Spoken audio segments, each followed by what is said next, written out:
an instructional video intended to help you set up your Henry Hustle animatronic from Spirit Halloween. Begin by taking all of the parts out of the box. Your parts should include the upper portion of the right arm, the lower portion of the right arm, the left arm, the monster head, 2 square metal poles, the center frame, 2 plastic molds for the shoulders, the adapter, a baggie with screws, a red shoe and a black shoe, 2 card pieces, one that contains 4 cards and a singular card, the center mechanism piece. This piece actually also contains a extra spring and a little plastic connection, but those were pre-put together in this image. Then you also have 2 leg poles, an elbow mold, the control box, a neck loop, the small ruffles, the large ruffles, the base, and the regular clown head. Then you also have your pants and the shirt. Place the base on a flat surface in a horizontal direction with the front labels facing the front, and then go ahead and put on your 2 leg poles into the connection points on the base using the corresponding locking pins.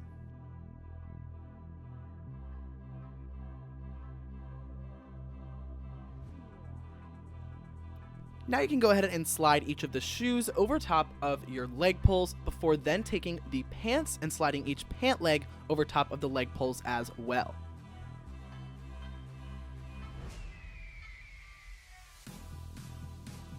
Now you're going to want to grab your center frame and attach that down to the 2 leg poles using the locking pins on each side. This can be a little bit tricky if it's twisted up, but with time you will get it. In the next step, you're going to have to take the loose spring and stuff it all the way down into the center mechanism piece, that super long pole with the gears and stuff, and then you're going to have this little extra plastic connector that goes on top to clamp the spring down. So this step can be really tricky and might take 2 people to help hold the spring in place, but once you do that, you'll then go ahead and slide all of that together onto the center frame in the very center of it, and you'll see that there is 2 screw holes to line up. It's a little confusing because the latch that holds on to the metal poles also has a hole on it, but that is just to clip on. There's actually a screw hole down underneath. Note that you're using 2 of the medium-sized black screws. Then you're going to want to go ahead and pull up the pants, and using the little straps on each side, you're going to hook it onto the top of the center frame. Underneath of the monster head, you will see a plastic connection point that needs to slide onto the top of the center mechanism piece by first facing to the clown's left and then turning it 90 degrees to the front. So you got to do that in order to slide it on. And then you're going to go ahead and take the small ruffles and strap that onto him using the Velcro strips in the front, and then there's 2 Velcro strips to hold it in place in the back.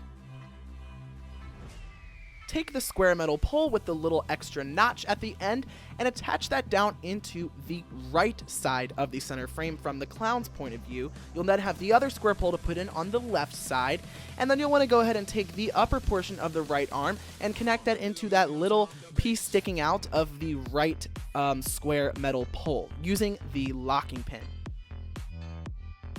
You're going to want to now slide the shirt over, but in order to do it properly, first take the bottom opening and slide that over the right arm, and then take the right sleeve and slide that into the right arm before then taking the main bottom opening and sliding it over everything else. This is one of the trickiest shirt applications, so watch this back a couple of times if you are confused. On the right hand, you're going to want to go ahead and attach the singular card using the 2 little holes at its bottom. You'll want one of the holes to go through this plastic notch, and the other hole will reveal a screw hole that you want to use one of the metallic screws to screw into place.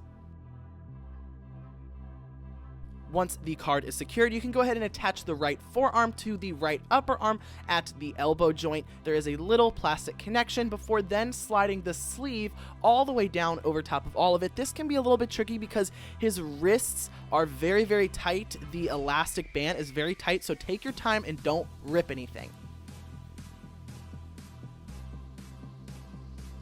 The set of 4 cards is going to attach into the left hand with the back of the cards facing forward. So this is also going to attach into the holes with the notches. There's going to be 2 notches that go through 2 of the holes, and the last hole is going to reveal once again the screw hole for you to screw in a metal screw. This can all be a little bit confusing with all the different holes and notches, so take your time to ensure that it looks just like you're seeing on the screen here so that you don't mess the cards up. And then you're going to want to take the little elbow mold and strap that onto the elbow of this left arm. It's not a super important step, but it is in there just to give it a little bit of a better shape, and this uses one of those metallic things with the elastic bands. You can now go ahead and slide on up your left arm through the sleeve. Once again, this is tricky because of how tight the elastic is on the wrist. But then once you get it up to the very top, you will see that there is a fork connection to attach up there at the shoulder. The 2 shoulder molds will go on top of your 2 square poles, and obviously there will be one that faces the left and one that faces the right in the way that you are seeing here, and just go ahead and attach those in using the locking pins.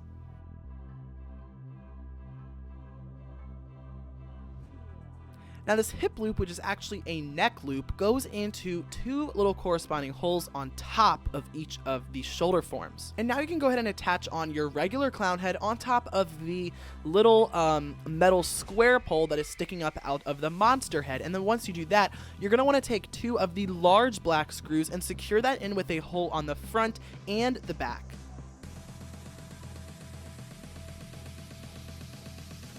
Now go ahead and locate the larger collar, and that is going to strap around the clown head, which has just a Velcro strip at the back, and it just attaches tightly on there. Now you can pull up the collar area of the shirt. It's not super imperative that you do this, but there is Velcro strips that can go around that neck loop and Velcro strips that go on the shoulder areas down in underneath of the shoulder forms.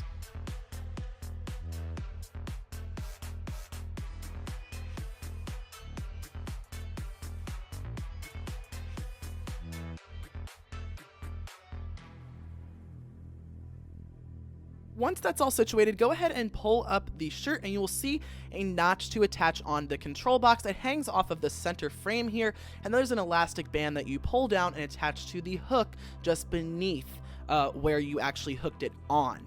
And then you're going to see all these corresponding wires. You got an IR sensor that's going to plug in directly to the control box, and they're going to have 3 different wires coming from all sorts of areas in the upper body that need to connect to the ones coming from the control box.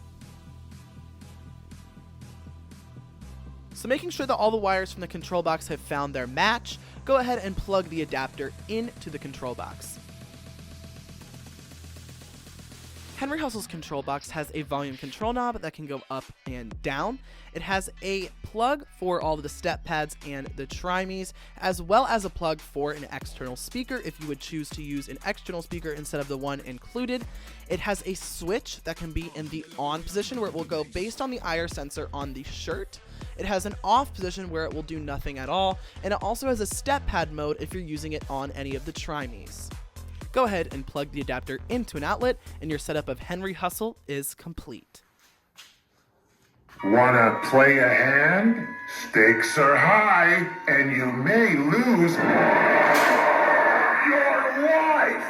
Ha ha ha ha ha ha ha ha ha ha ha ha ha ha ha ha ha.